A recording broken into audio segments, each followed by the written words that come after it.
Hi, I'm Jocelyn Scammell, and this is my presentation that's called What's the Matter? I'm Vegan. So I wanted to give you a little rundown on this topic and why I chose this topic.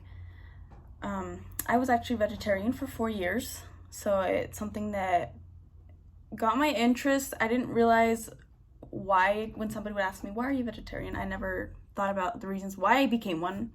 At the beginning, was because I wanted to challenge myself and see if I could force myself to do something that was a huge deal for me. And eating meat as a Hispanic it's very weird to find a vegetarian Hispanic. So I think it was just to challenge myself. But looking back at it, I think that it had something to do with like my love for animals. And I felt like it's very hard to imagine yourself making a difference. But you think about, there's a lot of vegetarians, there's a lot of vegans, and you put it all together and yeah, it makes a difference. I definitely could say too that I felt a lot of energy and I felt a lot better with myself when I was not eating meat. Like, I always felt more energetic. I felt like maybe my body was taking too long to digest the meats that I was eating, so I felt lighter on my feet, in other words.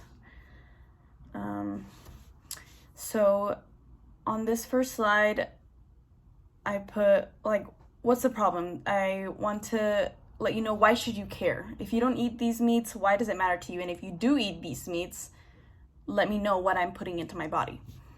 A lot of people don't know that CAFO and all the feeding industries that they are getting away with animal cruelty laws that they shouldn't be getting away with. The simple fact that they have to inject these animals to build more fat, it creates chemicals in their meat that already, pigs in general are unclean meats because they eat everything, and everything they eat goes into their body. But CAFO factories affect the near areas, the houses nearby, the big factories affect air quality, creating ammonia and nitrogen sulfide.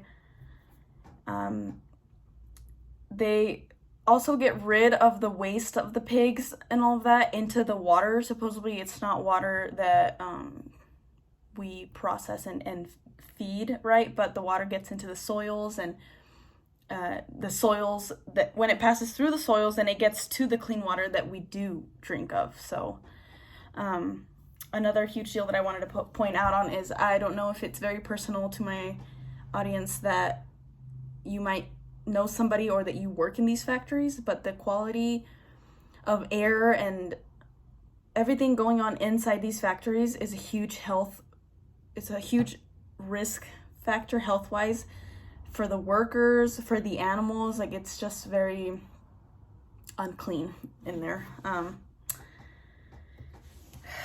So I put in here a few images of some of the things that go on that we don't see. People have spoken about that sometimes they've seen hogs or pigs who are infected, or they have a disease or something, and they get processed anyways. So these are the reasons why the people who consume them should be worried. I wanted to use three specific sources that got my attention, starting with Rory Crawshaw. He's a growth manager for Omni Pet Food, and he has dedicated his life on trying to figure out a way that we can help the animals that obviously are in this world, how to make their lives a little less miserable, because we do eat them and slaughter them and kill them. And I thought he was very important to represent the animals. Silke Schmid, she's a writer for Science News for Students, and she has worked as a researcher at Duke University. She also likes to dedicate her time to figuring out what it is that affects us that we don't know, which is global warming and all the bad air quality. What is bringing us the bad air quality is kind of what she focuses on. And then we have Anthony T. Renee, and she has dedicated her life to finding solutions for physical agents and hazardous chemicals. So she goes in through all the industries, factories and all of that, and she wants to find the best way to keep these spaces clean for everybody and for anything that lives around it. So she's huge for this presentation. So Rory Crawshaw wrote an article, and it's just talking about the animals' perspectives within. I thought it was very important to put in this quote by Christopher Irving. It says, "The next time you're having a bad day, remember there's someone who has it worse every day, all day, for the rest of their lives." And these animals are born into these these feeding industries, and that's all they know their entire life. And what do they have to look forward to? The day they get slaughtered. So this is where I brought on the example of workers admitting slaughtering sick animals and processing them.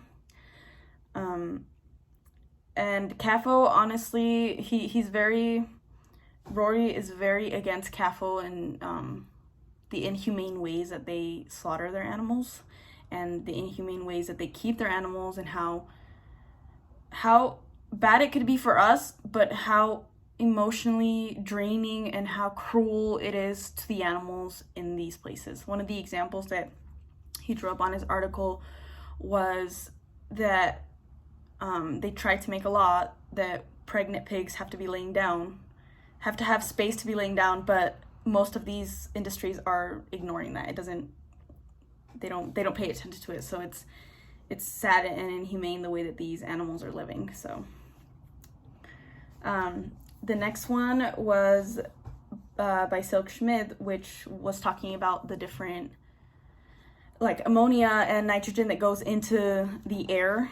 And when nitrogen is combined with chemicals in the air, they produce particulate matter, which actually is the cause of 69% of annual deaths. And I know that they aren't the only ones producing this, but they are one of the huge ones that are producing this, and nobody's doing anything about it.